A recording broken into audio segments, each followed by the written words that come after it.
ओइ मेरो जुत्ता हेर्नु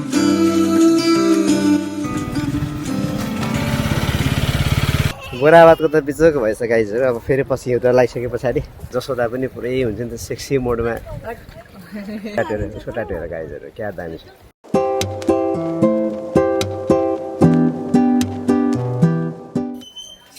वान टचमै स्टार्ट हुन्छ आजकल खोइ त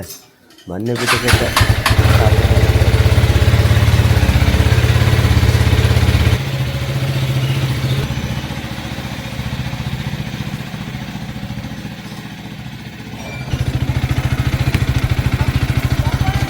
होइन जहिले जहिले जहिले जहिले यो तराईमा क्या तपाईँलाई गाइजहरू इटहरीतिर अथवा यो त अल नेपाल हो कि हो जहिले जहिले सरकारले अथवा स्कुलले चाहिँ तपाईँलाई बिदा दिन्छ गर्मी हो भनेर अनि चाहिँ मौसम यस्तो तपाईँलाई दामी हुन्छ क्या ओहो पेट्रोल त फाक्पो हुनु लागेछ कति साह्रो सो अहिले तपाईँलाई केटाकेटाहरूलाई 3 दिनको छुट्टी दिइरहेको छ होइन आज भोलि पर्सि अनि फ्राइडे भइहाल्यो अनि त्यस पछाडि स्याटरडे सन्डेले गर्दाखेरि निकै लामै छुट्टी केटाकेटीहरूको लागि झन्डै एक हप्ता जस्तो छुट्टी देखिन्छ त छुट्टी दिइसके पछाडि चाहिँ कस्तो पानी पर्ला जस्तो कस्तो तपाईँलाई बिहान यस्तो गर्मी छैन क्या आज अनि म कहाँ गइरहेको छु त जिम गइरहेको छु अलिकति ढिलो भयो गाइजहरू आज 8:21 इन द मर्निङ सो हिजो लेट नाइट स्लिप हो हिजो क्याफिनको मात्र अलिकति बेसी भयो किन भन्दा मैले दिउँसो पनि कफी अलिक निकै कफी खाएँ म होइन अनि कफी खाइसके पछाडि बेलुका तपाईँलाई जिम जाने बेलामा पनि म तपाईँलाई अब प्री वर्कआउट खान्छु अब प्री वर्कआउटमा पनि तपाईँलाई क्याफिनको लेभल चाहिँ एकदमै हाई हुन्छ नि त त्यो भएको कारणले गर्दाखेरि चाहिँ तपाईँलाई क्याफिन एकदमै बेसी भएको कारणले गर्दाखेरि सुत्न चाहिँ तपाईँलाई 12 बजे बेडमा छिर्या हो होइन तपाईँलाई तर 2 बजी मात्रै निदा हो क्या म अहिले फेरि तपाईँलाई आइएम ट्राइङ टु हुन्छ नि लुज माई वेट होइन मैले एकदमै वेट लुज गरिरहेको छु मैले 3 हप्तामा तपाईँलाई 4 किलो घटिसकेको छु है लगभग म तपाईँलाई 64 किलो थिएँ अनि अहिले म तपाईँको 60 किलोमा झरिसकेको छु अब गएर फेरि म नाप्छु कति किलो छु भनेर होइन अहिले तपाईँ ह्याप्पी ब्रेकफास्ट गरिरहेछ लगभग तपाईँलाई आधा लिटर जति त पानी नै खाइहाल्छ होइन त्यस पछाडि कफी खाइहाल्छ त्यस पछाडि तपाईँलाई ओट्स खाइहाल्छ ओट मिल खाइहाल्छ होइन के खाइहाल्छ नि त मर्निङ फ्रन्टमै बाइक राख्छु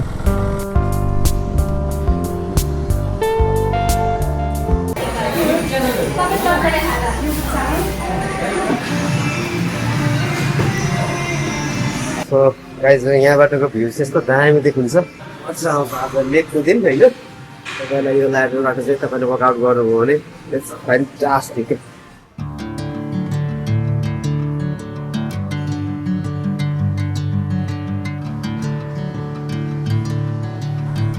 बाहिर त क्या दामी हावा चलिरहेको रहेछ घाम पनि लाग्नु खोज्दैछ अघि चाहिँ पानी अलिअलि पर्ला जस्तो भइरहेको थियो सबैको बाइक गाडी स्कुटर सबै गइसक्यो मेरै मात्र बाइक बाँकी रहेछ सो मेरो चाहिँ टन्न काम छ गाइजहरू अब घर जाने घर गइसके पछाडि एउटा तपाईँलाई काठमाडौँबाट पार्सल आएको छ म पार्सल लिन जानुपर्ने छ यहाँ बस त कुरियर एउटा कुरियरमा यहाँ छ भन्ने कुरो मैले बिर्सिन्छु कि गाइजहरू हाम्रो सामान ल्यायो होइन यो न्युट्रिस्ट्रेसन हाम्रो विमल सरले पठाउनु भएको यसमा के छ भन्ने कुरा चाहिँ म तपाईँलाई एकछिनमा देखाउँछु सो गाइजहरू मेरो ठाउँ चाहिँ ल्याङफ्याङ छ होइन मैले मिलाएको बिचमा यत्र त्यत्रो लुट्रा कपडा होइन रफा लुङ्गा भट्टा लुङ्गा भइरहेको छ एउटा सेकर creatine Citroën pre-workout, citron pre-workout. Okay, here is the muscle take or nitro take 100% away gold. Look at this. So we have got these things, guys. And the nitro take ko tapaiलाई 3टा 5 LB को छ बट्टा अनि तपाईलाई citron को तपाईलाई pre-workout छ हैन तपाईलाई creatine छ shaker छ and thank you so much brother for sending this. अब हामी दर्रो बडी बनाउने हो के गाइजहरु है. A few moments later.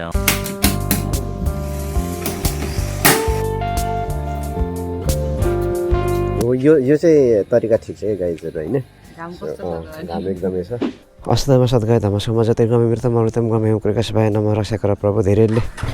दाइ मन्त्र सुनाइदिन भन्नुहुन्थ्यो मन्त्र सुनाइदिहाले. अलराइट लेट्स गो एकदमै अगाडि भाइब्रेसन गर्दैछ हैन. यसले मजा आयो जानु बाइकमा है बानी भयो है. इट विल बी आवर हुन्छ नि तपाईको back to back second Saturday ride. अस्ति तपाईलाई हामीले फर्स्ट हामी राइड गरिरहेको थियो. पेट्रोल चाहिँ तपाईँको नियरली यहाँमाथि टप आयो होइन. यति भइहाल्यो नि हामीलाई. हामी यहाँबाट एकैचोटि सर्टकट हानेर होइन ट्याक्कसँगले तपाईँ कान्छी चोकमा निस्किन्छौँ. अनि कान्छी चोकबाट हामी कालाबन्जर निस्किन्छौँ अनि कालाबन्जरबाट हामी सिधै तल तपाईँलाई बाङ्गे निस्किन्छौँ अनि बाङ्गेबाट हामी ठ्याक्क तपाईँलाई बोराबाद कोसी होइन अनि त्यहाँबाट हामी श्रीलङ्कन टापु कोसीमा बाढी आइरहेछ के छ कसो छ होइन त्यो तपाईँलाई नाउँहरू चल्छ पारी जानको लागि एनिवे गाइस सो आज मौसम एकदमै राम्रो भइरहेको छ तपाईँलाई घाम पनि छैन पानी पनि छैन होइन ठक्क सरर हावा चलिरहेको छ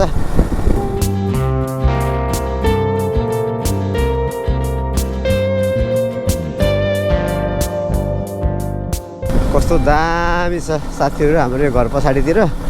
तर पछि सबै यो प्लटिङ गर्दैछ यो हेर्नु न यो प्लटिङ यस्तो भइसक्यो यार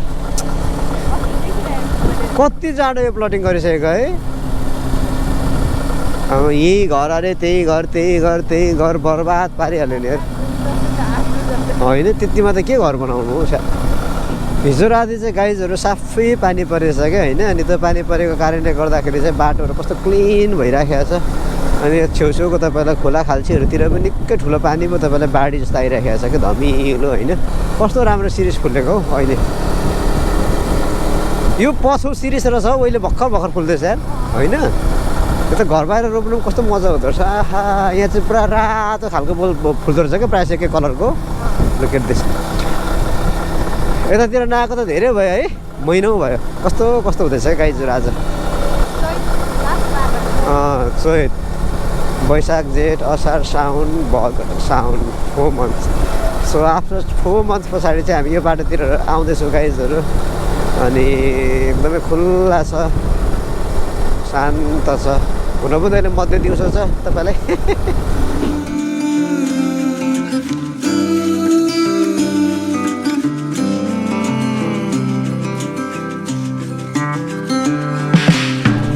वेलकम टु कालाबन्जर ठ्याक्कै कालाबन्जरको यो बजार मेन चोक भनेर भनौँ हाइवेदेखि हामी लेफ्टतिर तपाईँलाई कल्टी मार्छौँ ओके यो बाटो अहिले तलैसम्म बाङ्गेसम्मै पिच बनाएको छ गाइजहरू यो अस्ति नै हिँडेको बाटो सम्झ्यौ नि सो आज शनिबार हो गाइजहरू शनिबार बाङ्गे बजार राख्छ नि शनिबार तर यो यस्तो भयो क्या अहिले गर्मी छ नि त होइन अनि मान्छे बिस्तारी आउँछ सिद्राको अचार कतिजनालाई तपाईँहरूलाई मनपर्छ किउते परै किन्दा पनि हुन्छ पानी छोड्थ्यो सो हामी बाङ्गेबाट तपाईँलाई पारी क्रस गरिसकिसके पछाडि राइटतिर लाग्छौँ बोराबाद एरियातिर अब बोराबाद त एकैछिनमा हामी आइपुगिहाल्छौँ गाइजहरू धेरै टाढो छैन यहाँ एउटा स्कुल छ है यहाँ लाइक सप्तकोशी बोराबाद मार्ग हो यो जहिले पनि हामीले याद गर्नुपर्छ यहाँ एउटा स्कुल छ होइन स्कुलबाट चाहिँ हामी लेफ्ट साइडमा जानुपर्दछ है गाइजहरू तपाईँ पनि आउँदै हुनुहुन्छ कस्तो सर्पस थियो क्या यो है पाइप यो फलामको हो कि के को प्लास्टिकको है सो अब चाहिँ हाम्रो पिचबाट सक्यो भनेको हाम्रो यस्तो अफ रोड हो बाइकमा त मजा हुन्छ सजिलो हुन्छ अब लगभग 5 मिनटको राइड हो ल गाइजहरू हामी चाँडै कोसी बाद आइसक्यौँ होइन अब बाइकमा त यस्तो फ्रिडम हुन्छ यो बाटो हो यस्तो दामी एकपल्ट बोराबाद निस्क्यौँ त्यो बोराबादबाट सोध्नुपर्छ क्या त्यो के छ भन्दा श्रीलङ्कन टापु भनेको म कन्फ्युज हुन्छु क्या ल साथीहरू क्या दामी भइरहेको रहेछ यतातिर होइन तपाईँलाई हामी अहिले बोराबाद आइपुगेको छौँ भाइरल प्लेस नभनौँ होइन पपुलर प्लेस भनेर भनौँ यो बाढी यसपालि बगाएन त्यतिर होला हामीले वरे पार्किङ उतातिर छ ओहो कस्तो दामी है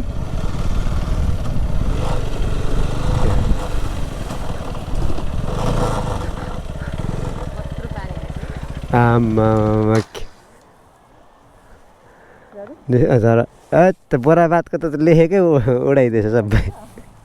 मलाई शङ्का लाग्दै थियो क्या ल सबै तपाईँलाई निकै बाढीले क्षति गरेछ नि होइन बाढी त माथिसम्मै आउँछ जस्तो लाग्दै थियो मलाई यहाँ नि होइन यो हिउँदा मात्र हो क्या बर्खामा त कहाँ यो यहाँ हुन्छ त गुड आफ्टरनुन गाइज हामी चाहिँ अहिले तपाईँलाई श्रीलङ्कन टापुको वारिपट्टि बोराबादमा आएको छौँ अनि पिपलको रुखमुनि मजाले छाहारीमा बसिरहेको छौँ पानी खाँदै जिन्दगीको गोरेटोमा तपाईँलाई यता चाहिँ बाढीले वरेसम्म आएछ क्या तिनीहरू त आउँछ नि त फेरि म त पौडी बगाउँदैन खेल्नु गएको तिनीहरूलाई बगाएर लग्छ कहाँ बगाउँछ भैँसी त्यो भैँसी त आफै पो गएको त त्यहाँ पौडी खेल्दै भैँसी त यहाँ यहाँ यहाँ यहाँ पुरै यहाँ पानीमा हालिदियो भने पनि भैँसी त बगाउनु भैँसी गाई गोरुहरू ज्याकेट नलगाइ झर्छ कस्तो दामी ठाउँ थियो यहाँ है अहिले त निकै तलसम्म पो जाने त हामी होइन ऊ यो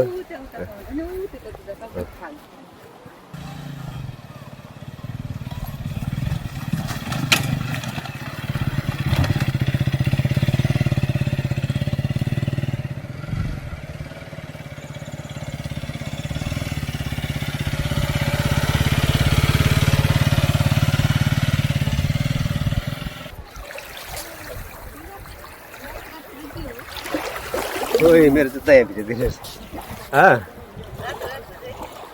के छ रातो बलौटा हो नि एकदमै कुदिएको क्या पानीले ओइ तिमीलाई कस्तो एउटाको त प्रोटेक्सन हेर घाम छैन क्या घाम छैन गोराबादको त बिचको भएछ गाइजहरू अब फेरि पछि एउटा लगाइसके पछाडि यहाँ अब चहल पहल सुरु हुन्छ सो साथीहरू होइन फोटोसुट पनि यस्तरी गरियो कि तपाईँको यस्तो जोसै जोसमा लुगै फुकाएर फोटोसुट गरियो होइन म त तपाईँलाई एकदमै भनौँ न पुरै तपाईँलाई माथि पुरै लुगा निकाल्दै सकेको छु जसोदा पनि पुरै हुन्छ नि त सेक्सी मोडमा पुरै सेक्सी त्यो टाटो देखाएन नि टाटो टाटोहरू उसको टाटो हेर गाइजहरू क्या दामी छ कस्तो दामी स्विमिङ गर्न मन लाग्यो तर यस्तो धमिलो पानी छ सो अब चाहिँ हामी यहाँबाट निस्किन्छ अहिले भोक पनि लाग्दैछ सो हामी कफी एउटा हान्छौँ पर गएर तपाईँहरूले यस्तो दामी बाइकहरू अगाडि कस्तो दामी देखिरहेको छ